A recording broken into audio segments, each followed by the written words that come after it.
Shalom, fam. This is Or Ibri, author, investor, and consultant, and I'm coming to you today with a video. So, just a real quick video. I was sitting here watching the Earn Your Leisure podcast. I want Master P, the Earn Your Leisure Master P episode. Talking about entrepreneurship, talking about ownership, talking about building wealth in the black community. Still in the interview, still watching it. So far, everything that I've watched is excellent. It's amazing. The fellas that are on the interview are on point. If you get opportunity, go check the interview out.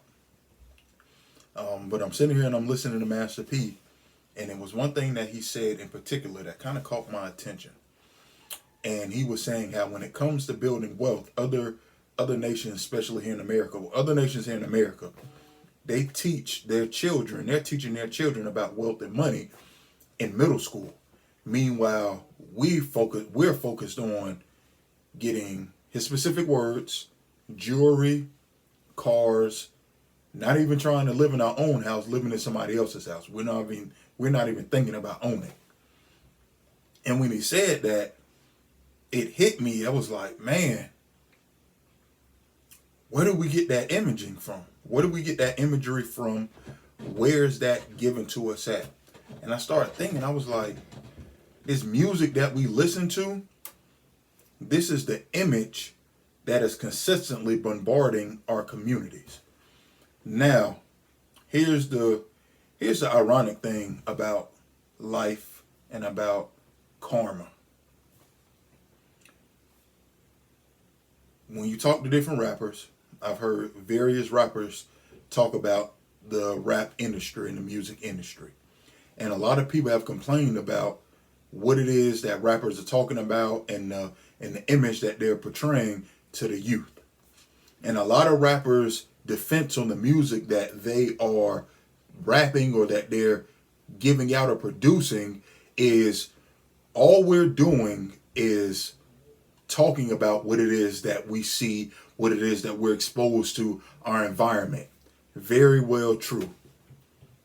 The crazy thing is rap music is starting to become more commercialized. It's starting to become almost like pop music. These rap artists are now becoming globally known, and I'm not going to say they're pop stars. That would be very disrespectful. But rap music is becoming the new age pop music, as in it's becoming one of the more dominant genres of music on the planet. And it's ironic that they're rapping about an environment in which systematically was created for us to be in by the powers that be, and a lot of resources were continuously taken and sucked out of our environment. So it created a certain environment that now rappers are rapping about. And the ironic thing about that is the very thing that was created to destroy us, or the very thing that was given to us as a way to poison us, we're now giving back to the rest of the world. So it's not just black kids running around talking about guns and drugs and killing. It's this whole culture. So the very thing you tried to give us to destroy us is being given back to your children to destroy you. I find that very ironic. But I'm not here for that right now. What I'm here for, though, is so many of us kind of muddle our mouths when it comes to talking about quote unquote rap music. And me personally, I think it's because for so long we've only thought we've had a couple of choices in order to escape the poverty that we have been placed in. So it's some form of entertainment. Basically, we feel like only way we could get out is being entertained. We weren't properly taught financing. We weren't properly taught investing. We weren't properly taught about how money works. We weren't properly educated on how to gain money, how to think long term, how to think about your children's children. We were just taught to think about today and tomorrow. Not even tomorrow, today, like just get through today.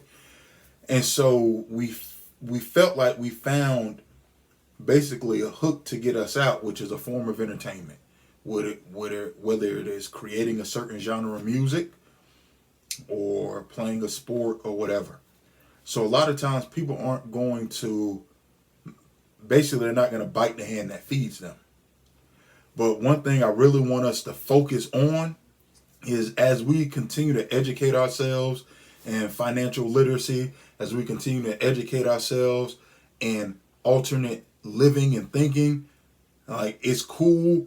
We are trying to basically, master the system that we're in, but there's going to come a point in time where we realize we have the opportunity to create an entirely different system. That's what they don't want us to do. But we will be able to create an entirely different system.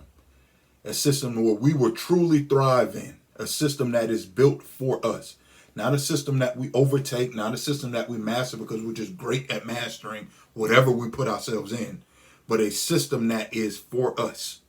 In my book, I talk about being a fish, and we're in a jungle, and we're fish, and we're continuously trying to get across the jungle, and we think we're terrible because only way we've been told to get across the jungle is by climbing trees. Now we're starting to learn that as fish, we have the ability to swim. Once we figure out we can swim, guess what? We're not even gonna climb trees. We're just gonna go in the water where we will thrive at and operate in the water. The sooner we realize we no longer need to climb trees because we're fish, we can swim, we can go right into our environment that's for us and thrive. And we don't have to worry about the trees. We don't have to worry about trying to climb the highest tree or trying to own the biggest tree or which tree has the most leaves. I don't care about which tree has the most leaves in the jungle when I was created to swim in the ocean. It doesn't matter to me. So when we get there, we will be okay. But back to the point of what I'm talking about. As we continue to grow, especially when it comes to financial literacy, we have to start realizing that there are more avenues out there. And when you realize there are more avenues out there, you don't have to worry about calling something out when it's detrimental to you, your community, your people, all of this and that. It's one thing to talk about the things that you've been through. It's another thing to promote it as if it's something that's good. It's one thing to say, hey, these are the things I went through.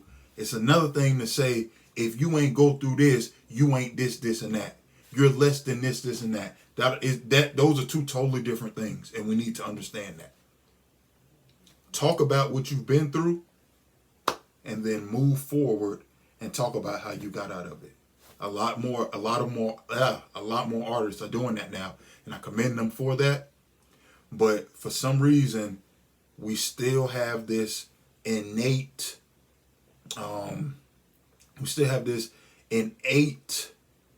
inkling to want to wallow in the gutter. Like, we have to move past that. And it is bigger than education. It's bigger than entertainment. Some people say, oh, it's just music. Ask people in the music industry if it's just music. Ask people who produce certain beats and certain ask them if it's just music. If it was just music, things would be different. Things would go a lot differently. It's not just music. So we have to realize that. And we have to realize how great we are and move forward toward that. So basically, that's all I had to say on the situation. Go watch the interview. Excellent interview. Excellent episode. Go check those brothers out. Earn Your Leisure podcast. Earn Your Leisure YouTube channel. Go check them out. They're doing great things. And before they even became a YouTube channel or podcast, they were educating the youth. They were educating children in financial literacy. They were educating children in the things in which we aren't learning at home or we aren't being taught until we mess up all throughout our early years and 20s. And then when we're 30, 40, 50, then we figure it out. No, they're teaching these kids. They've taught these kids at a younger age. So go in, watch them, watch the interview, and just learn something. And with that, I say peace and shalom.